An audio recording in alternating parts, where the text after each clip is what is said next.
Assalamu alaikum and welcome to Game Changer. I'm Mariam Zia. We know that Prime Minister Kakar is, of course, visiting China to attend third Belt and Road Forum for International Cooperation, which is being held in Beijing. Of course, we will be talking about bilateral relations between Pakistan and China, because we know that Prime Minister Kakar will be holding a bilateral meeting with Chinese President Xi Jinping, and of course he will be meeting with other participants of the forum as well. We know that in this meeting, in this important forum, 130 countries are participating. Of course, different delegations will be coming to this forum to discuss the future of BRI, and of course we also know that this important forum is being held for the third time to celebrate, and this is in the backdrop of China-Pakistan Economic Corridor. Of course, we know that it has been 10 years since the launch of China-Pakistan Economic Corridor. This is a significant development, keeping in mind the geopolitical developments and happenings that are going in Middle East as well as in our region as well. In today's program, we will be talking about the significance of this important visit, and of course, we will be talking about the progress on different projects. The first phase of CPEC has already been completed. We will be talking about the progress of second phase, what sectors are going to be of significant importance in this second phase, and transport, infrastructure as well as agriculture, and how this is going to be significant for Pakistan's economic development in case of course, attracting foreign direct investment to Pakistan. We'll be talking about this strategic partnership between Pakistan and China, and how this relationship has evolved over the years and what it holds for the future of course, Pakistan, China, as well as for the region as well. We'll be talking about infrastructure projects, green technologies, as well as the success stories that other countries can learn from when we talk about China-Pakistan Economic Corridor. This has been significant for regional connectivity as well. Of course, we know that this is a flagship program of China-Pakistan Belt and Road Initiative. CPEC is a flagship program of China-Pakistan Economic Corridor, is a flagship program of BRI, and we will be talking about the unprecedented amount of foreign direct investment under CPEC that has been attracted to Pakistan and other countries in the region as well. Of course, to discuss this and more, we are joined in the studios by Mr. Shahryar Khan, who is expert in international affairs. Welcome to the program. And we are also joined by Dr. Zafar Nawaz Jaspal, who is expert in international affairs. Welcome to the program. And we're joined online by Mr. Humayun Khan, who is expert in international affairs. Welcome to the program. Dr. Jaspal, let me start with you, of course, with a very basic question. Interim Prime Minister Anwaar-ul-Haq Kakar is on a visit to China. How significant is this visit, and what are some of the sectors in which you think there is a lot of potential for MOU signing between Pakistan and China? I think that the visit has four dimensions of significance. Starting from economic, of course, it's a third Belt and Road sort of a thing, and we are beneficiary of one of the projects, CPEC, and Prime Minister will be visiting there, and definitely, as you elaborated, that there are a number of the projects they are going to sign, new road network. Earlier we were thinking that with the CPEC, early harvest has completed, and now the next, but they are going to build it from Karakoram double for all-weather road, or these kind of the projects are there, railway track is there for a connectivity purpose. Second is the most significant is political. There are more than 130 country leaders or delegations are coming, and the President of Bhutan would be there. And on the bilateral level, you can say sidelines, Prime Minister will be getting an opportunity to have an interaction with them. And at this juncture of the history, I think it's a very important opportunity for the Prime Minister of Pakistan to interact and discuss the global issues, and especially Palestine, or these kind of the things are there. And the third is, of course, security. Pakistan has been suffering from the state-sponsored terrorism, and we have crushed number of the terrorist organizations, but the state-sponsored terrorism has been increasing.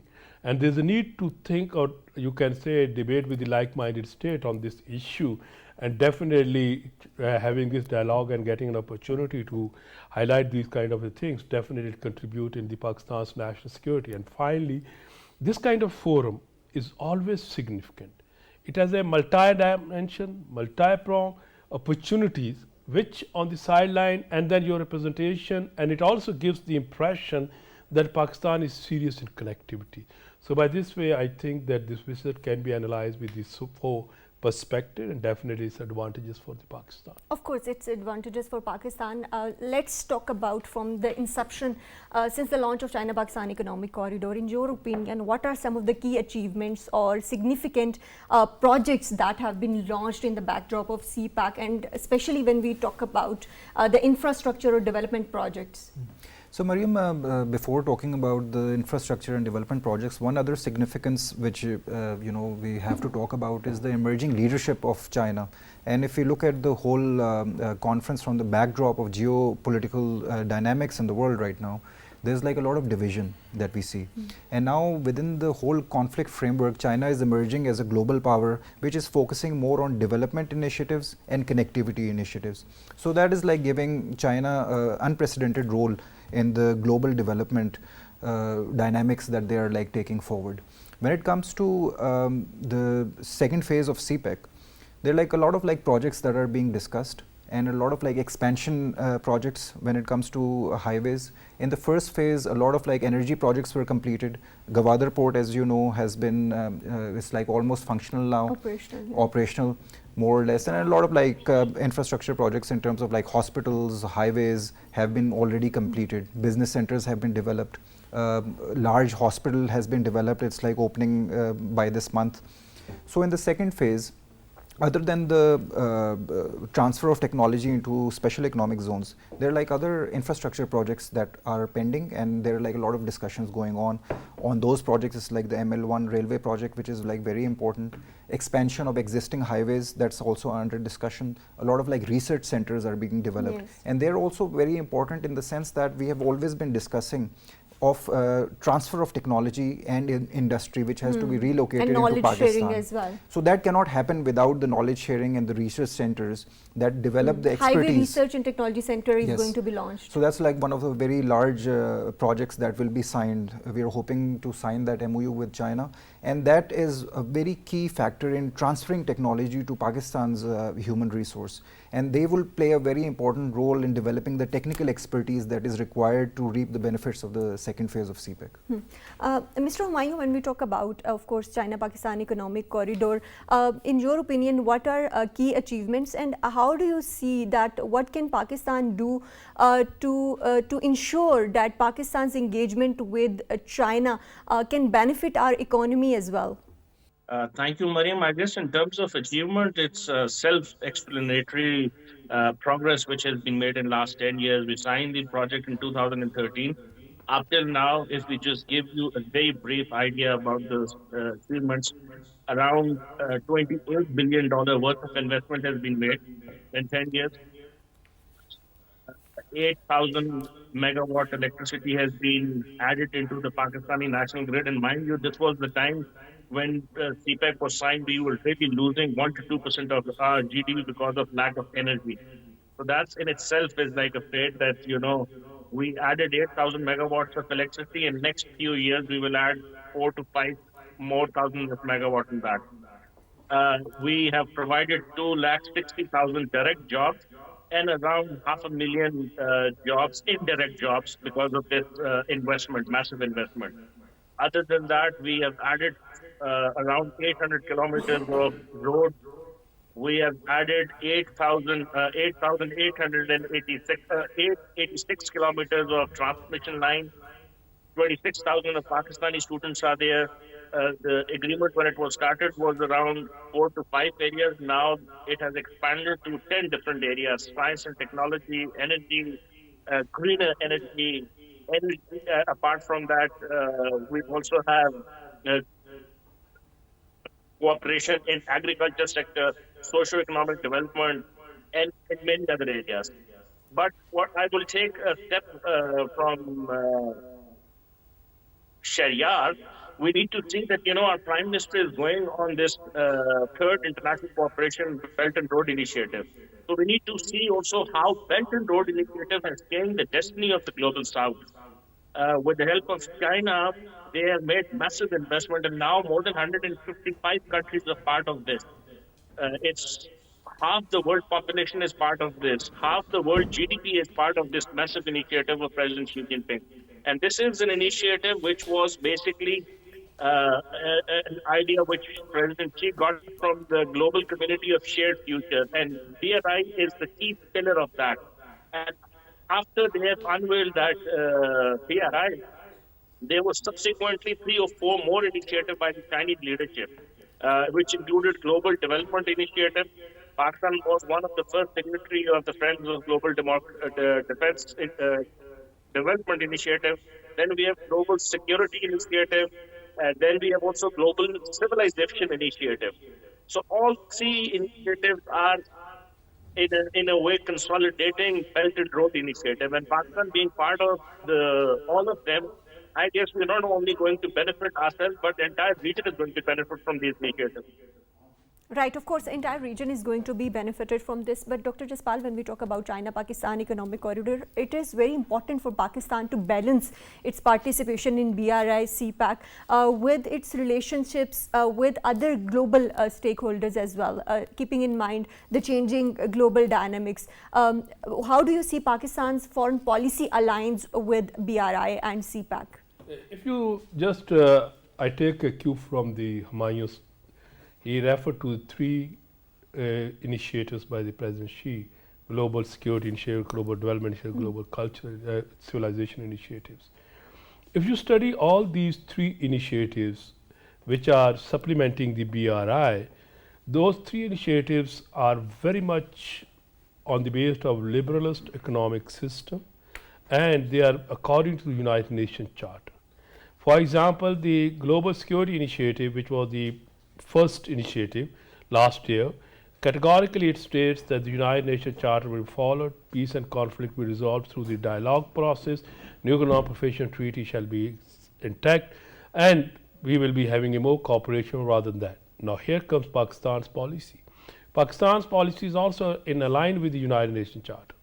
We want to resolve the disputes like Palestine, Kashmir according to the United Nations resolutions. So in this context, I think that if we are aligning with the United States, with the China or these projects, we are not annoying anyone. If somebody is annoyed because of their own political reasoning, but it is not hurting anybody's interest. Second point is, in the Global Development Initiative, they are very much open. Yes. And they are open for a third-party investment, and Pakistan is asking the other like-minded states to please come and invest in the CPEC projects or in the other projects so that we can move ahead. In this context, when you are giving an open market to the others and Chinese are not objecting it, definitely that has nothing to do with the, what you call it, that you are barring or trade tariff or these kind of thing. Third initiative of the Chinese on which they are asking us, that is a Global Civilization Initiative. Normally what is happening, because of this global geopolitics and strategic tension between the Americans and the Chinese which are rising, people start talking about China, as I say, Pax Americana versus Pax Sunisia. But now the Pax Sunisia group is saying no, there's a need of Global Civilization Initiative, means that there will be a dialogue among the civilization and we resolve our problems.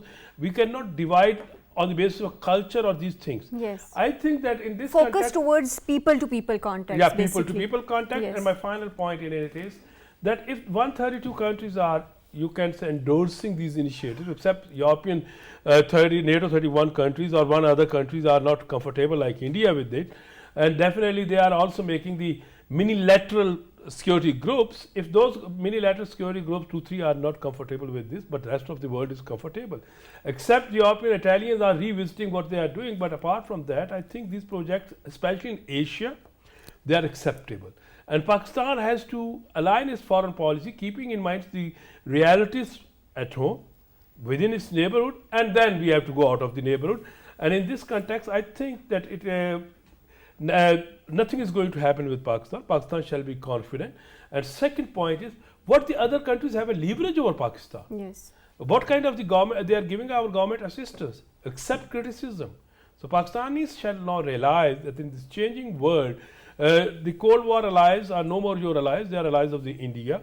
And we have to stick with our neutral policy, but at the same time we can devise our or chalk out our policy in a manner that will benefit our interest, not of the others. Right, of course, this is very important, and BRI has also contributed to global economy as well. When we talk about connectivity and infrastructure development, can you tell us about some of the key infrastructure development projects that have led to connectivity of Pakistan to the region, and also within Pakistan in different provinces, in different areas, especially when we talk about Balochistan, Karakoram Highway. Can you tell us about the progress of those infrastructures and how, of course, they ultimately contributed to economy as well?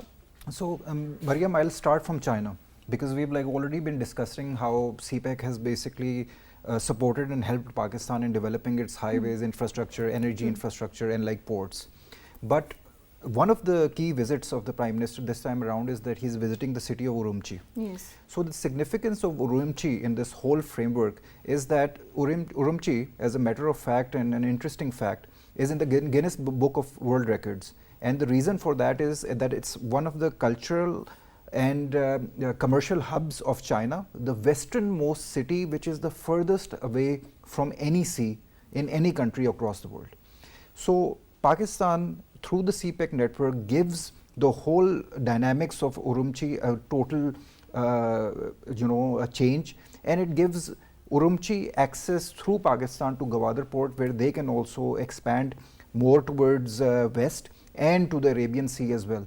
So you can see that even for China, whole expansion into Pakistan through the highways, through the port, and through all of the infrastructure that is being developed, it is supporting Chinese industry and Chinese concerns as well. So it's a two-way relationship which is mutually beneficial, and that's what Humayun Saab has been mentioning, that's what Dr. Jaspal has been mentioning, that the whole development initiative that China is doing, it's like a win-win situation for all developing countries. Now when it comes to infrastructure projects in Pakistan, the CPEC basically develops the whole KKH, starting and it's being expanded in this a lot of MOUs that are being signed. So it's for expansion so that this road can be functional throughout the year. Right now we know that during the winter months, a lot of the areas are under snow, so they're not functional. One of the key reasons why this highway research center is being developed, there are a lot of technology transfer will be given to Pakistan in developing high technically sound tunnel systems that Pakistan now currently helps develops in cooperation with China. So that technology is being transferred to the National Highway Authority, and they're investing and giving land on which this research center will be developed. So the existing highway network, and Pakistan will get the technical know-how on how to develop them on their own as well.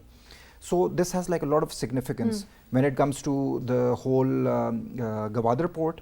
It has the potential to connect Central Asia, China, Southeast Asia to the Middle East, and eventually beyond, to Europe of course, as well. Africa, yes. So it's a lot of significance. Of course, it is of a lot of significance. But Mr. Humayun, do you think there is still potential for refinement when we talk about Pakistan's approach to its participation in BRI and CPEC? I think there is always room for participating more. Right now, when Prime Minister is there, we are expecting to sign 15 more MOUs, apart from signing an MOU on the existing ML1 railway, which is going to be one of the massive projects. We're going to develop into agriculture cooperation, science and technology cooperation, and also energy poverty alleviation, and energy cooperation. And apart from that, climate change is going to be something which is going to be a major part of the discussion, because China and Pakistan, along with other countries, G77 plus China, has been at the forefront of fighting the global fight for global south. So that's an area where the Global Development Initiative is helping. That's an area where Dr. Jaspal was mentioning about Global Civilization Initiative is helping. And this is all basically intermingling with the help of Belt and Road Initiative. Coming to some of the projects that you were asking, Mr. Shayar, CPEC has achieved tremendous success. Apart from the energy project that I've mentioned earlier, around 8,000 megawatts, and around 6,000 megawatts are already in the process of completion. There are many infrastructure projects which are completed through CPEC, which included KKH phase, Havelia to Thakport section, which was completed 2 years ago. Then we have Peshawar-Karachi motorway section, which is now completed from Peshawar to Karachi. You can go on motorway from Multan to Sakkar. It has been completed. And now Sakkar to Jamshoro is under construction. Already discussion, feasibility report is made. Orange Metro Line Lahore is a success story. Then we have cross-border fiber optics cable, which has been set from Punjab to Karachi. And this has been completed 2 years in advance before the date it was initially set. Then we have a pilot project for digital terrestrial multimedia broadcast, ZTMB, which is also a very significant project in Belt and Road Initiative. That Akla DN Khan motorway was completed in a very short span of time.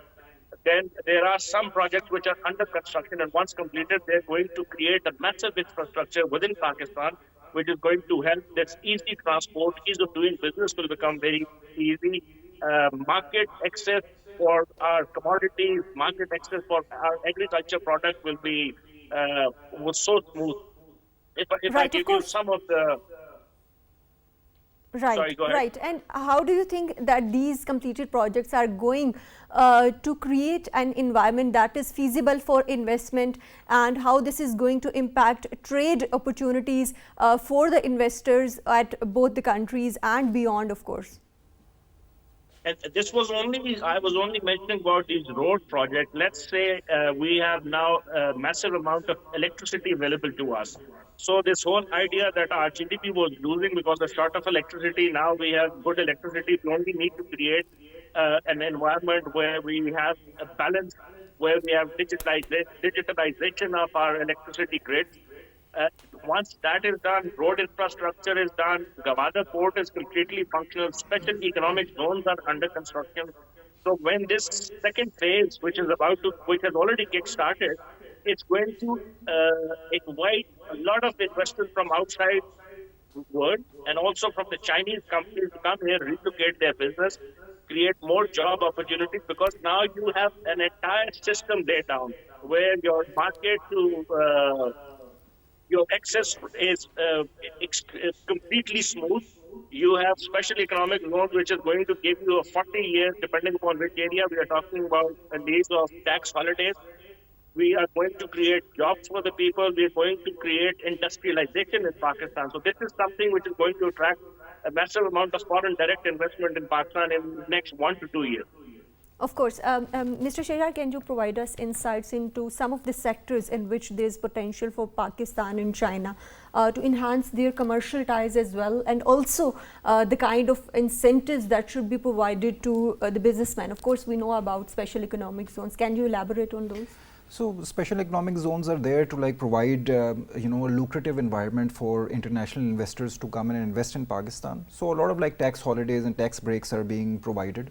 Other than that, when it comes to potential of investing China, we've been discussing in previous programs as well. And what sectors have the potential when we talk about enhancing the commercial ties? Exactly. So when we discuss in detail the SIFC, the sectors under the SIFCs, which especially includes agriculture, that's one area where China can benefit greatly from the opportunities that are provided in that. Other than that, IT sector. I keep mentioning agriculture because China is also a net importer of agricultural produce because it has a huge population, and it also needs areas where it can grow and use the agricultural technology that they have. And under the SIFC framework, agriculture is a big area where the Pakistan wants to invest and increase and work on Pakistan's food security and the regional countries as well.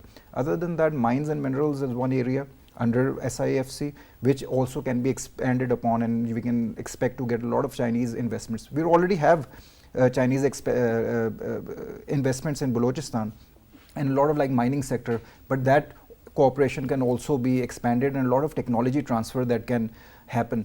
So one area where I basically see a lot of potential is to get the Chinese investors and their mining companies to come and do surveys in greater detail. Right now we have a very good example of the Reko Diq, where Pakistan is getting a lot of foreign exchange and a lot of international companies. For example, Barrick Gold is investing heavily. So if Pakistan is able to do detailed meteorological surveys of these areas, there are like a lot of like potential minerals and that can be discovered, and that can be projected to the world to get more investments as well. So when it comes to IT, agriculture, mining, there's like a lot of like potential opportunities that can be explored. Of course, and when we discuss about the specific forum, of course, one of the purpose of this forum is to attract third-party investments to BRI as well. So, what safeguards or incentives are in place to attract third-party investments, specifically when we talk about Pakistan? So, when it comes to the whole idea of special economic zones, it's very similar to SIFC as well. So, the main purpose of both of these investment vehicles, we can like call them, is to basically go around the red tape, the bureaucratic red tape that hinders the progress of like getting NOCs, or it like keeps the investors away when they want to like invest.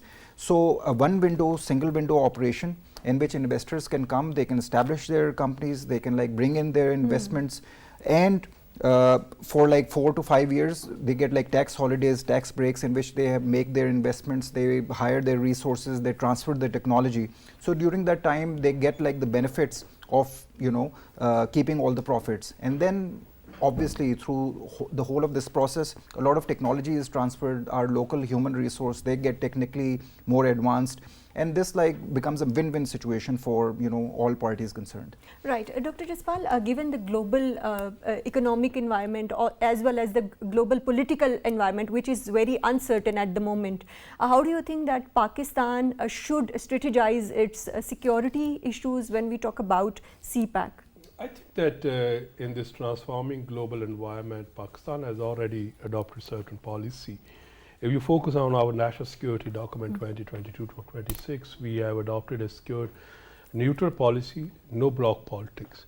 However, at the same time, where there is a need, we will go for a strategic bilateral cooperation. And with China, we have a strategic economic cooperation agreement, and within that we are securing everything. We are trying to, you can say, inform or convince the international stakeholder or the great powers that we are not with anyone, but we are with everyone. But of course, when on the strategic chessboard, sometimes the things evolve in a manner there you have no other choice. The structural forces or dynamics of the international politics push you in certain corners. And in that context, of course, we will be, whether we like it or not, from the Western side, or especially the American-led West, is no more comfortable with us. They are more comfortable with our enemy India, and they are building India as much more. It's another case that after the killing of a Sikh Sikh leader in Canada, Canada is a NATO member country, and Canada's protest and how they handle it, it's a different point. But at the same time, we are there. But in this manner, if you see, CPEC is one aspect. On the other side, we are now negotiating with the Russians for a permanent basis oil import. So we are trying to protect our national interests, economic interests, political interests, security interests, without annoying the other. We are not like member of the NATO Plus or Quad or these kind of thing.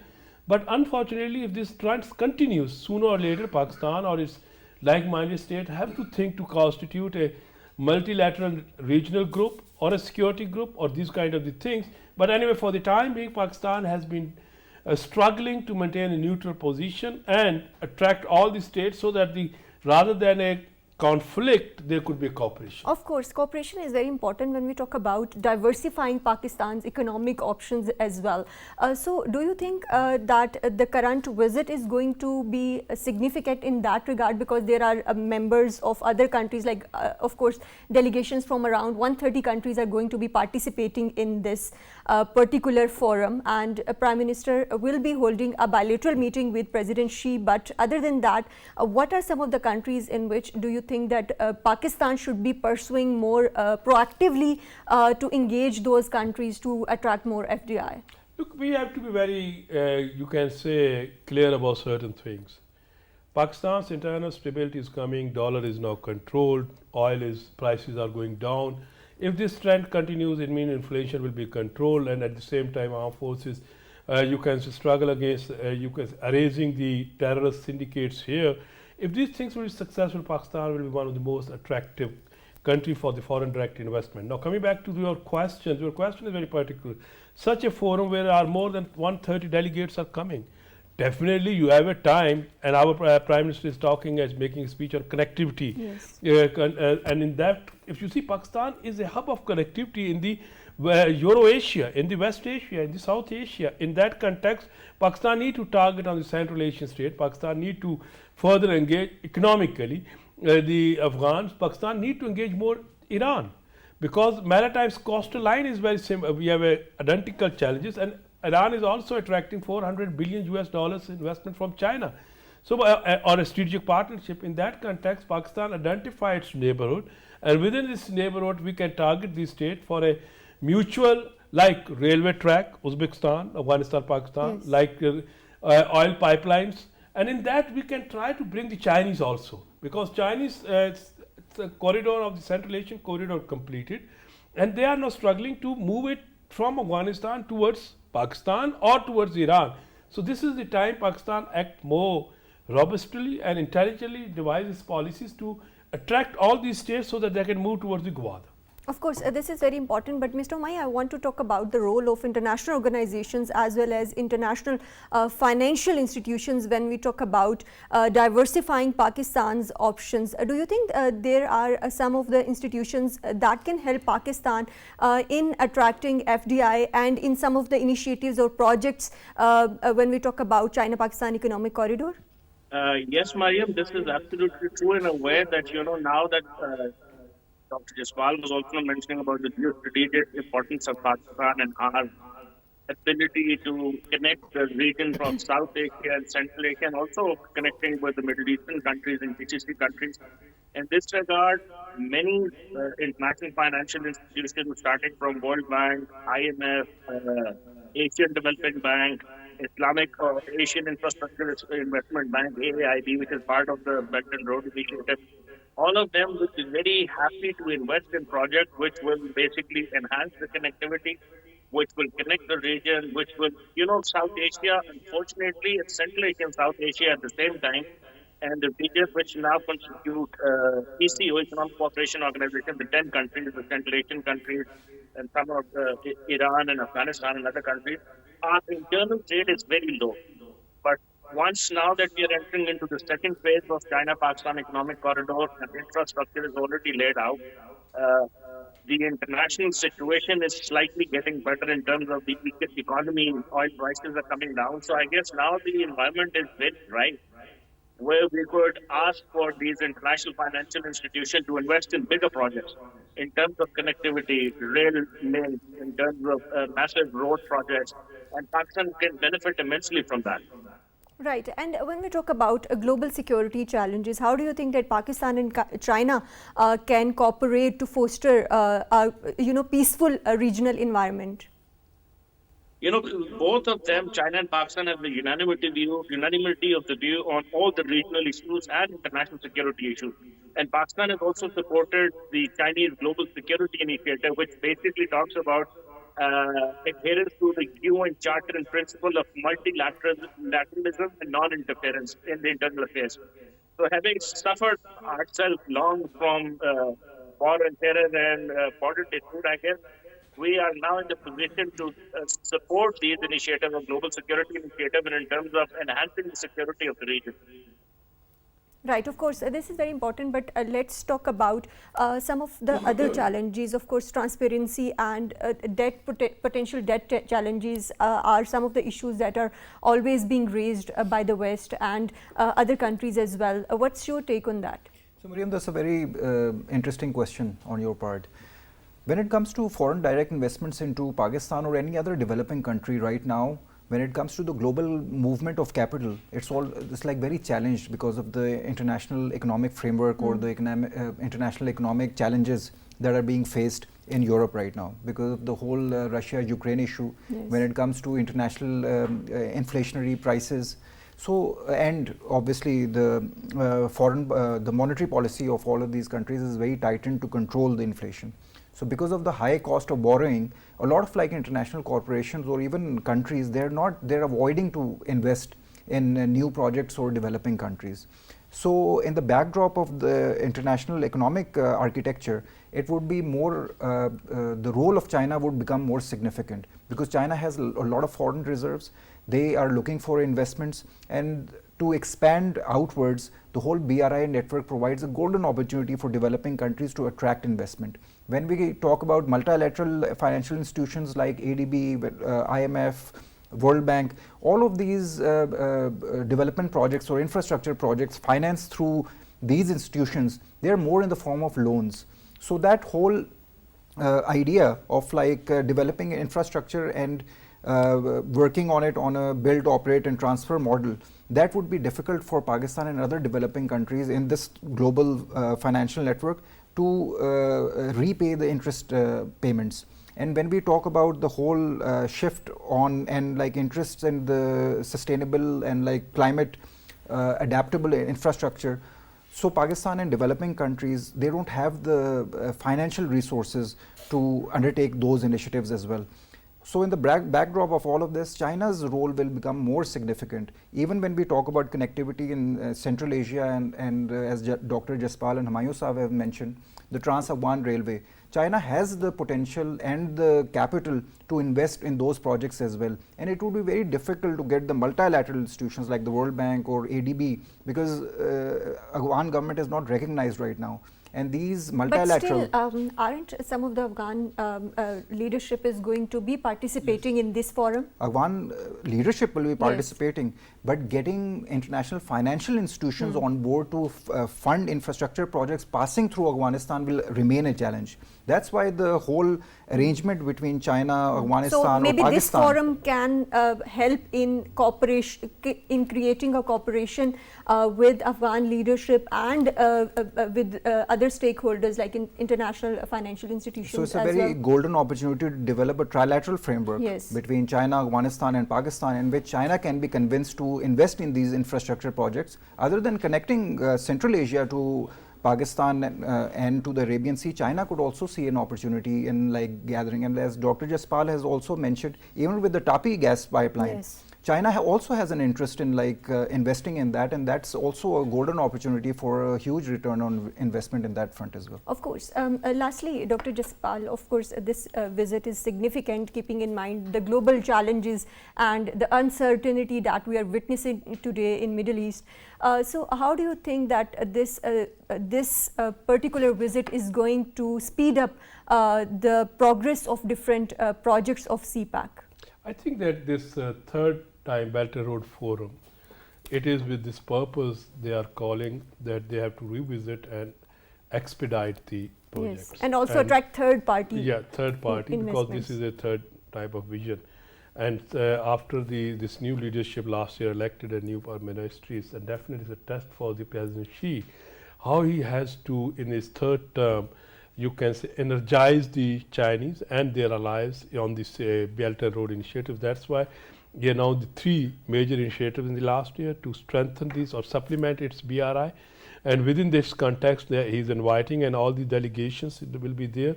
And the third is that he's also going to address, because the biggest challenge to the Chinese leadership is the Americans' opposition to these projects, and especially engaging the China in a strategic conflict or a strategic tussle. And the world is now again ripe for the strategic tension, you can say competition. If you see in the Southeast Asia, the Americans encourage the Taiwan. There Korean Peninsula is a hot spot. Then in Europe, Ukraine is there. Now Middle East, they are burning. Chinese were having a lot of role in the Middle East stability, but now there is a crisis there. In that context, what the Israelis asking the Chinese, they are expecting from the Chinese support similar like which the Americans extended them, but the Chinese are only demanding the two states. So I think that this is the time very critical for the Chinese leadership, but in this forum, their primary focus would be on the stability or those kind of the things which contribute in promoting and progressing of their BRI initiative. Of course. Thank you very much, Dr. Zafar Nawaz Jaspal, for joining us in today's program. Thank you very much, Mr. Shahriyar Khan, for joining us in today's program. Thank you very much, Mr. Humayun Khan, for joining us in today's program. Of course, when we talk about China-Pakistan, a friendship, it has evolved over the years, and it has become China has become all-weather strategic partner of Pakistan. This visit of Prime Minister Kakar is, of course, significant, keeping in mind the geopolitical environment and the need for cooperation and creating interdependency of economy between the countries. So this is very important when we talk about this visit. This is also in the backdrop of 10 years of China-Pakistan economic corridor as well. So when we talk about China-Pakistan economic corridor, of course, this has reaped not only socio-economic benefits for Pakistan, but for other regional countries as well. That's all from Game Changer tonight. Take care. Allah Hafiz.